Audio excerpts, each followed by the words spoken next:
Hi everyone, and welcome to the COVID edition of the teacher series, How to Run Amazing Debating Clubs. So we hadn't originally planned to do a full session on online debates. The lessons that we're making, given that the series started in 2020, we think is a series of ideas and thoughts that are applicable to both online and live debating, but definitely the whole series is designed and has the benefit of our considerable experience of in-person debating and sort of a pre-COVID world. So given the sort of lockdown one became a second, third lockdown, it looks like live competitions are not realistically happening for a long time. We thought it would be worthwhile to discuss specifically some aspects of online debating and some things that have helped us or some observations that we've made. So, thinking first about practice debates, by which I don't mean competitions and I don't mean hardcore debate training, I just mean the sort of practice debates that you do probably at lunchtime, but maybe after school in your debate club when things are normal. In general, I wouldn't make massive adjustments to your practice debates. I would expect some drop off from students. I mean, practice debating online is a bit less fun than real debating or IRL debating. So I would expect some drop off, but I wouldn't expect massive drop off. And if there is massive drop off in kids coming to practice debates, I wouldn't just chalk that up to online debating. What are you going to do? It's crap. Because a lot of debating clubs are running strong through the pandemic and through the various lockdowns. So I'd maybe have a little think about if there's things you can do to sort of get kids coming along. Don't give up quickly. One thing you can certainly do is just have shorter or smaller debates. Bear in mind that for a lot of kids, the fun part of a debate is when they get to speak, and the less fun part of a debate is when other people speak. So in a BP debate, there are 8 speeches, and each kid's only doing one speech. It may be the case that kids be more likely to come along if instead of a 8 person debate, it was like a 6 person debate, i.e., a 3-on-3 world style, or even just a 2-on-2, like a simple mace format. Because that way the kid's getting to speak for a higher percentage of the class time, and they might be more keen on that. So that is something you could consider. You could definitely consider some more kind of off the wall motions if your kids like that sort of thing. Because it's practice, you don't have to worry about motions being perfectly balanced or perfectly reasonable.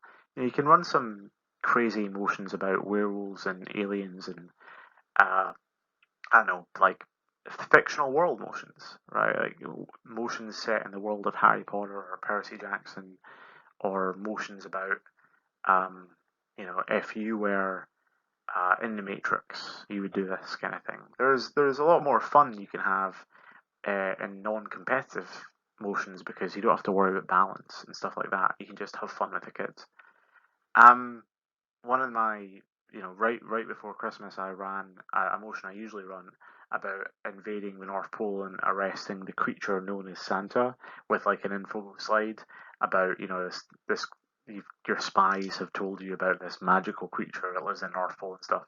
And that sort of thing can be really fun with kids. Debating doesn't have to always be about super serious political issues. There's no reason it should be.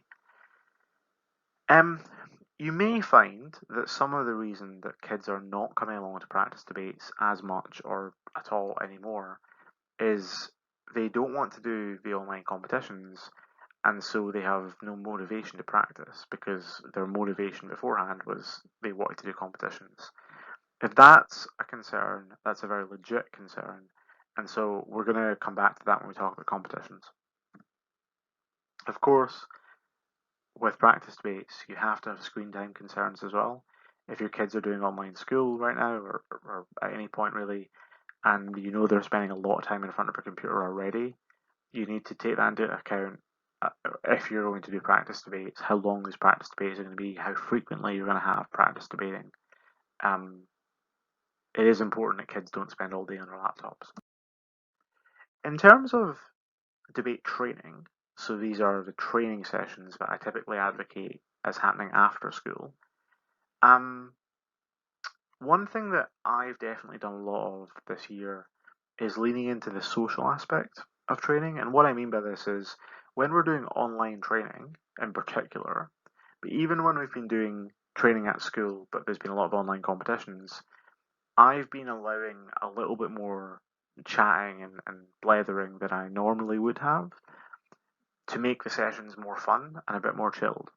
And this partly takes into account the fact that it's a hard time to be a student right now, and they might need a little bit more time to blow off steam, or they might want a bit more social chat, particularly when it's online. So, in one of my recent sessions with my advanced kids, my colleague joined us like 5 or 10 minutes into the lesson, and we were chatting about board games. And I think she thought she originally was trying to figure out like what's happening right now is Michael like relating chess and Go to debating in some sort of strategic sense. And like, no, I was not. um, we were chatting about board games because one of my students recently watched The Queen's Gambit and now wants to learn chess, and I love chess. That was so we were having a blather as a class, and that isn't productive time perhaps, but it's fun for the kids. It makes everything a bit more chill, and I think it means the kids are more likely to come along to training if it's not seen as like just drudgery. Not that I would hope my lessons are drudgery, but I do think that you can lean into the social aspect for training to make it a bit more fun. More discursive lessons and more fun lessons are really, really useful, I think. When I say more fun lessons, look, some aspects of public speaking are really interesting, and some are necessary but not interesting. Drills are quite boring but very useful. Long form discussions about rhetorical devices and incorporating them into long form speeches is a really interesting discussion.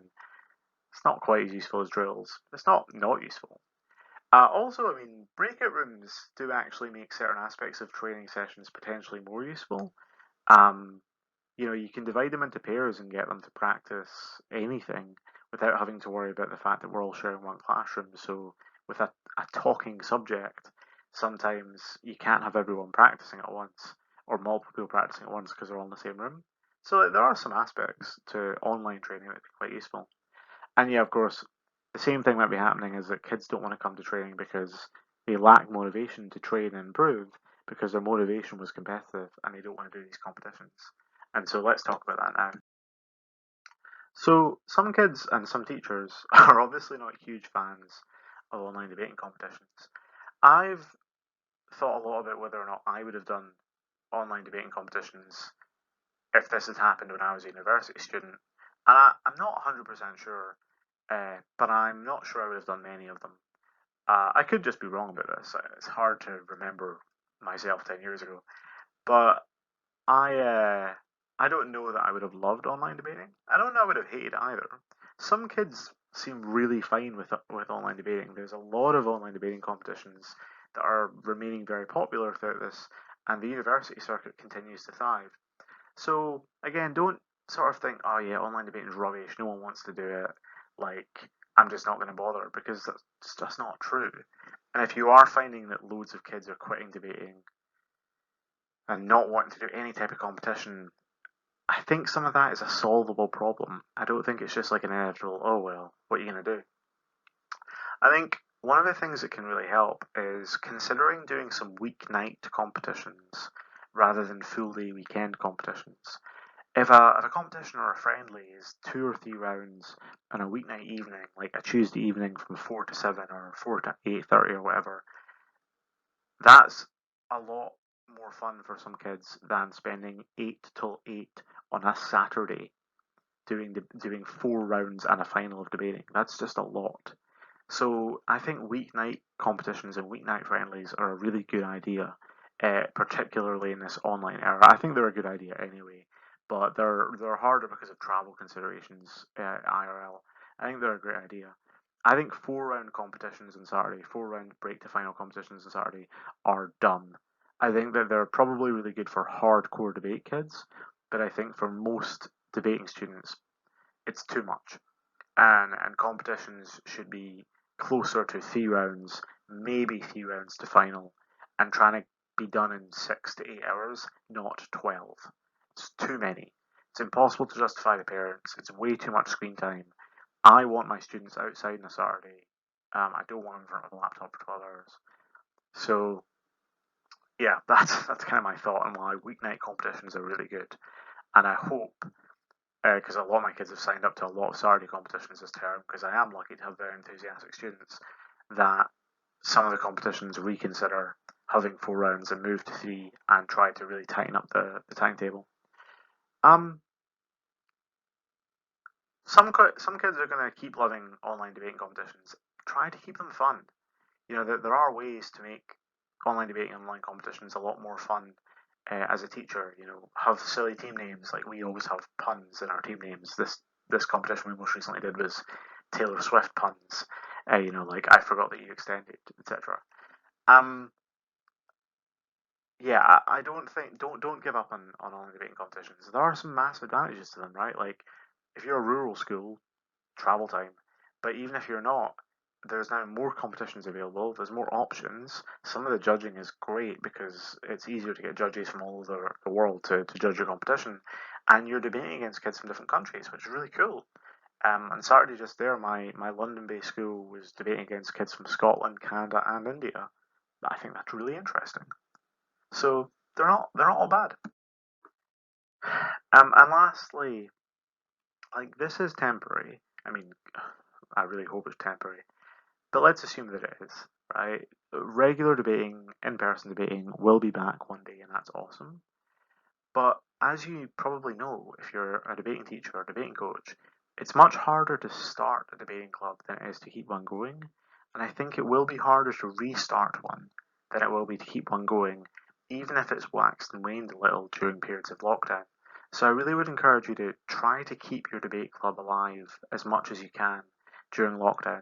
Even if you're doing less competitions or you've stopped doing weekend competitions and you're just doing weeknight ones, even if you're doing less practice debates or less frequent practice debates, um, or more social training, less hardcore training, just keeping it going, I think, will really pay dividends when things start to go back to normal. And I do think that some clubs that have kind of shut down due to the pandemic are going to struggle to ramp up when things go back to normal as quickly as clubs which have kept going. Obviously, this is all with a caveat that you as a teacher have to look out for yourself first and foremost. It's a hard time to be a human. It's a hard time to be a teacher. You might, certainly I've found that some weeks I really am quite mentally exhausted, um, partly because of online teaching and partly just because it seems like there's a lot going on right now. So if you don't have the mental headspace to be going to these competitions and running a club while everything's going on, then definitely don't do it and don't feel guilty. If you have to suspend your club because you hate the idea of online debating, that's fine. But if you do have the energy to keep going, I really would encourage you to do so because a lot of students I have really do still love online debating, and when real debating happens, they're going to love it even more and they're going to be better. So I think it's a worthwhile endeavour. Alright, that's the COVID edition of the Teacher Debate series. I hope it was useful. And of course, always email us or comment below if you have any thoughts or questions or you want advice or something or anything really. Stay well, stay safe, stay healthy, and hopefully things will be back to normal soon. And we'll see you at a competition in the real world one day. Bye now.